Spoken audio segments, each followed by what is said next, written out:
Assalamualaikum warahmatullahi wabarakatuh. Mari belajar sejarah bersama Cikgu Sal.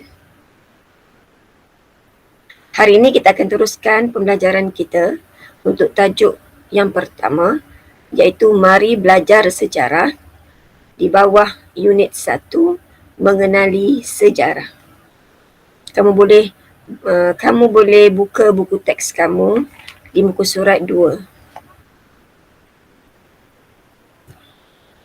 Fokus pembelajaran kita pada hari ini ada 3, iaitu menyatakan pengertian sejarah, yang kedua mengenal pasti sumber dalam sejarah, dan yang ketiga menjelaskan kaedah penyelidikan sejarah. Ada 3 fokus untuk kita belajar pada hari ini.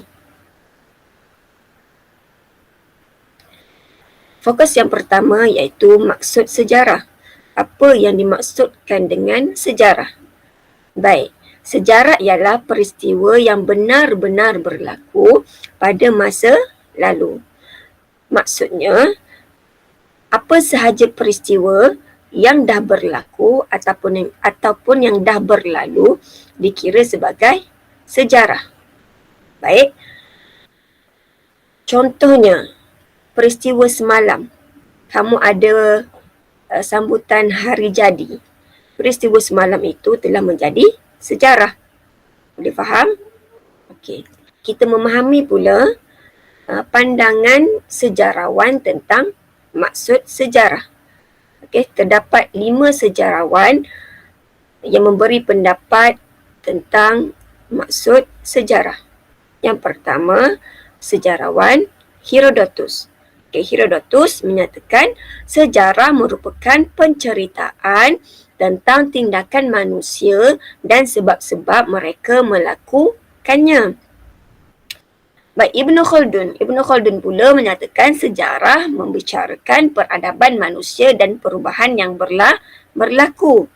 Manakala sejarawan Inggeris E.H. Carr pula menyatakan sejarah ialah satu proses interaksi antara masa kini dengan masa dahulu. Dan seterusnya, sejarawan Melayu Dr. Muhammad Yusof menyatakan sejarah itu ialah catatan atau rekod sesuatu peristiwa yang berlaku pada masa lalu. Maksudnya, apa sahaja catatan ataupun rekod tentang sejarah itu dikira sebagai sejarah. Dan yang terakhir, pandangan Profesor Emeritus Dr. Hu Kei Kim pula, sejarah merujuk kepada peristiwa yang pernah atau sudah berlaku. Pandangan dia ni lebih kepada pandangan sejarah umum yang kita belajar tadi. Okey, peristiwa yang dah berlaku. Okey, kita dah faham tentang maksud sejarah dan kita pun dah memahami pandangan-pandangan sejarawan tentang maksud sejarah. Sekarang kita pergi kepada sumber sejarah.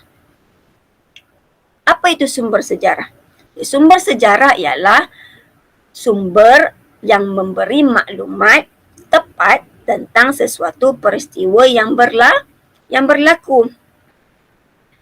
Sumber ni sangat penting. Sebab apa? Sebab daripada sumber inilah kita mendapat maklumat tentang sesuatu peristiwa.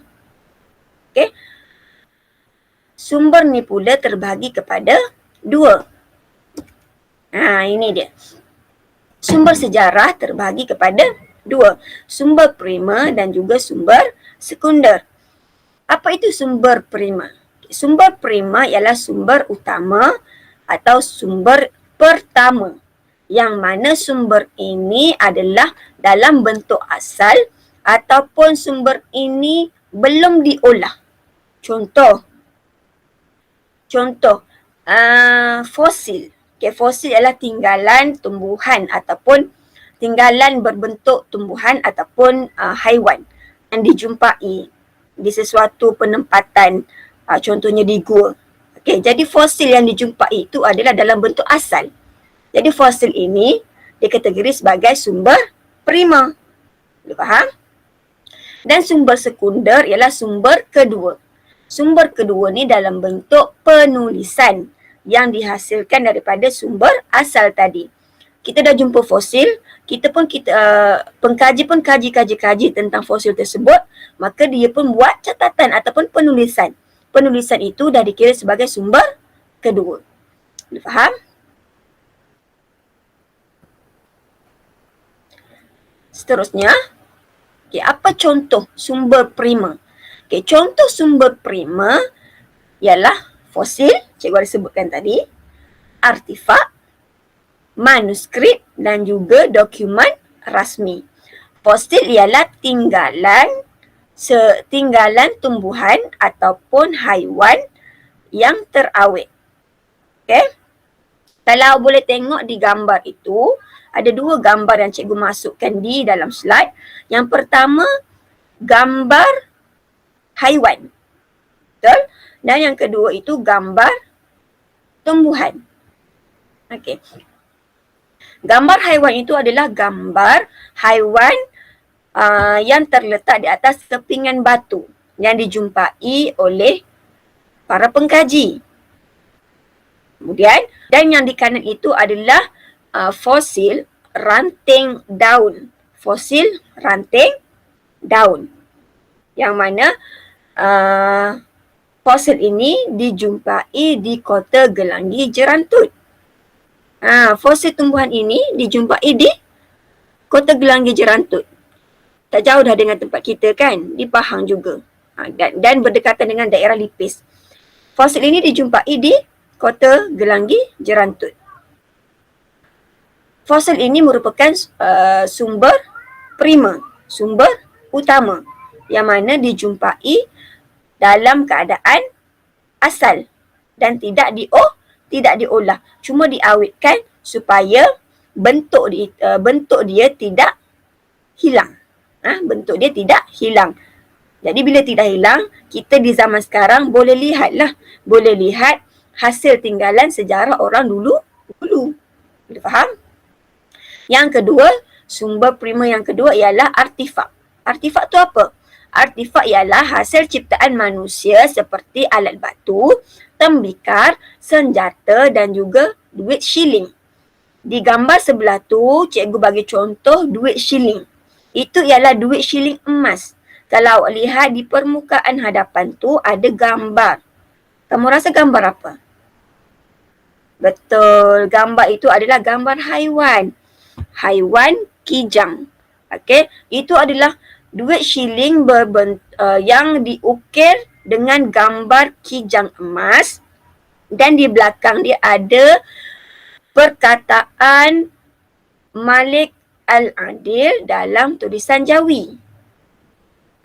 Mungkin ketika itu merupakan pemerintahan Sultan Malik. Jadi duit shilling itu pun ditulis dengan perkataan Malik Al-Adil. Dan di depan dia ada gambar kijang emas. Boleh? Macam sekarang lah duit shilling kita pun ada gambar betul. Gambar depan dan belakang. Dulu ada ukiran. Itu sekarang. Tapi kalau dulu duit dia macam ni. Duit dia tak solid. Tak kemas macam sekarang. Betul? Sebab zaman dulu kurang peralatan canggih untuk buat duit shilling yang cantik, yang moden. Okey? Tetapi zaman dahulu pun dah mula ada hasil ciptaan manusia. Okey. Yang ketiga ialah manuskrip. Manuskrip ini ialah tulisan tangan seperti hikayat Hang Tuah dan Sulalatus Salatin. Dalam gambar itu ialah contoh manuskrip hikayat Hang Tuah. Okey, manuskrip hikayat Hang Tuah ini kalau dari pembacaan cikgu, manuskrip Hang Tuah ini dihasilkan pada kurun ke-17. Kurun ke-17 yang mana mempunyai 500 halaman dan lebih kurang 165,000 perkataan yang terdapat di dalam manuskrip ini. Manuskrip ini menceritakan tentang perihal Hang Tuah. Yang mana Hang Tuah ini pernah menjadi pahlawan terbilang semasa Kesultanan Melayu Melaka.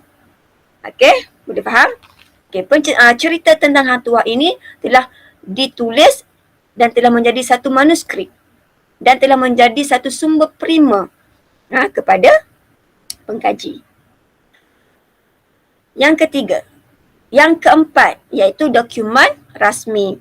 Dokumen rasmi ialah catatan tentang sesuatu peristiwa sejarah yang telah berlaku. Orang-orang yang terlibat dengan peristiwa sejarah pada ketika dahulu telah menulis catatan. Dia lihat peristiwa sejarah itu, jadi dicatat. Catatan yang dicatat itu telah menjadi sumber prima kepada sejarawan. Boleh faham? Seterusnya, contoh sumber sekunder. Okey. Tadi kita dah belajar sumber sekunder itu ialah berbentuk penulisan. Kalau kamu tengok di slide ini semuanya dalam bentuk penulisan. Seperti majalah, buku, risalah dan juga akhbar. Penulisan yang menceritakan tentang peristiwa sejarah. Boleh faham? Jadi cikgu harap kamu dapat banding beza antara sumber sekunder dengan sumber prima. Okay, sumber pertama dan juga sumber kedua. Seterusnya, kita beralih kepada objektif kita yang ketiga, iaitu kaedah penyelidikan sejarah. Kaedah penyelidikan sejarah ialah kaedah yang digunakan untuk membuktikan peristiwa sejarah yang telah berlaku. Kaedah ini digunakan untuk mendapatkan maklumat sejarah yang tepat. Boleh faham? Para pengkaji menggunakan pelbagai kaedah untuk mendapatkan maklumat sejarah yang tepat. Apa kaedah-kaedah yang telah digunakan oleh para pengkaji? Kita tengok. Okay, ini dia. 3 kaedah penyelidikan. Yang pertama kaedah arkeologi, yang kedua kaedah lisan dan yang ketiga kaedah bertulis. Mungkin kamu dah familiar dengan kaedah lisan. Lisan itu apa? Lisan itu perbualan lah, percakapan. Okey? Apa itu bertulis? Bertulis berbentuk tulisan. Cuma mungkin kamu tidak familiar dengan kaedah arkeologi. Baik, cikgu akan terangkan ya. Kaedah arkeologi adalah kaedah proses cari gali. Proses cari gali bahan-bahan sejarah. Seperti fosil, tembikar, barangan logam dan kulit siput. Itu contohlah yang cikgu berikan di sini. Ada lagi contoh-contoh lain seperti alatan batu, bahan logam. Seterusnya, kaedah lisan. Kaedah lisan ialah kaedah yang digunakan melalui proses temu bual. Kaedah mendapatkan maklumat melalui proses temu bual. Iaitu contoh temu bual orang yang terlibat dengan peristiwa sejarah, yang melihat dan yang mendengar peristiwa sejarah daripada orang lain. Temu bual ni mesti dengan orang-orang sumber. Siapa orang-orang sumber ni? Orang sumber ialah orang yang melihat sendiri peristiwa sejarah tu. Ataupun orang itu yang terlibat dengan peristiwa sejarah itu. Ataupun orang itu yang mendengar mendengar peristiwa sejarah itu daripada orang lain. Orang lain tu pun orang sumber juga. Mesti orang sumber. Barulah maklumat itu tepat. Boleh faham? Dan yang seterusnya kaedah bertulis. Kaedah bertulis ialah kaedah pencarian maklumat melalui proses mendapatkan maklumat daripada tulisan ataupun lakaran. Contohnya tulisan di dinding, kayu ataupun bahan bercetak. Boleh faham? Kita akan tengok contoh. Contoh Okay, ini dia contoh. Ada 4 gambar di atas slide. Kamu boleh lihat 2 contoh di sebelah kiri dan 2 contoh di sebelah kanan.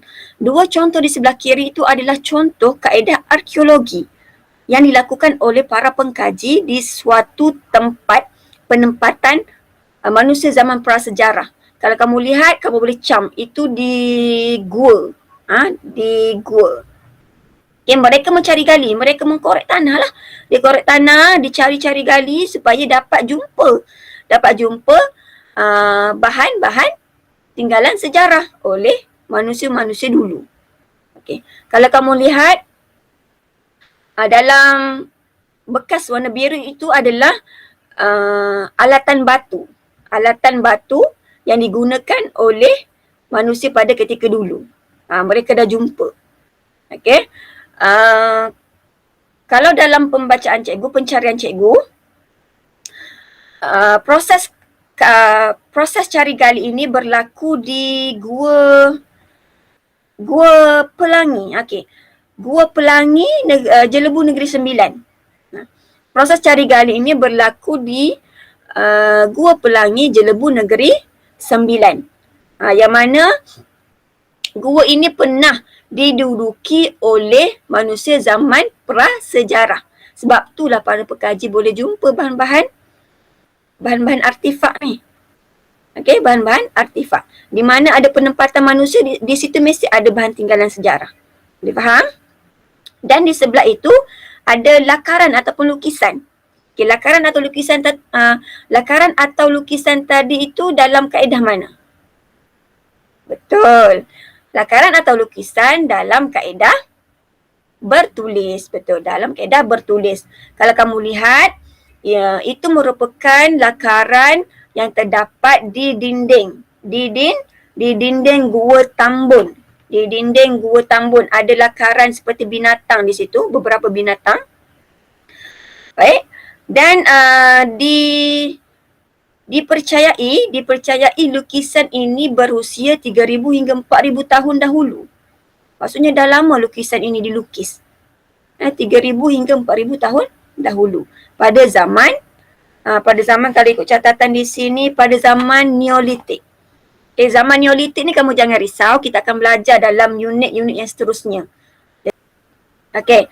Jadi itu contoh kaedah penyelidikan bagi arkeologi dan juga kaedah bertulis. Kaedah temu bual tu inilah temu ramah lah ataupun temu bual macam biasa. Okay, kesimpulannya, sumber sejarah penting sebagai bukti untuk memahami sesuatu peristiwa yang berlaku. Sejarah melibatkan tindakan manusia, perubahan dan catatan sesuatu peristiwa yang berlaku pada masa dahulu. Kaedah yang terdapat dalam penyelidikan sejarah memberi ruang kepada pengkaji untuk menghasilkan penulisan sejarah yang tepat dan berkualiti. Jadi pada hari ini kita telah belajar 3 perkara, iaitu yang pertama maksud sejarah, yang kedua Yang kedua ialah sumber sejarah dan yang ketiga ialah kaedah penyelidikan sejarah. Cikgu harap kamu semua boleh faham, dan kalau kamu tak faham, kamu boleh ulang tengok video cikgu supaya kamu lebih faham. Selepas ini cikgu akan berikan tugasan dan harap kamu dapat siapkan tugasan yang cikgu berikan. Terima kasih atas kerjasama anda. Semua jumpa lagi pada minggu hadapan. Assalamualaikum.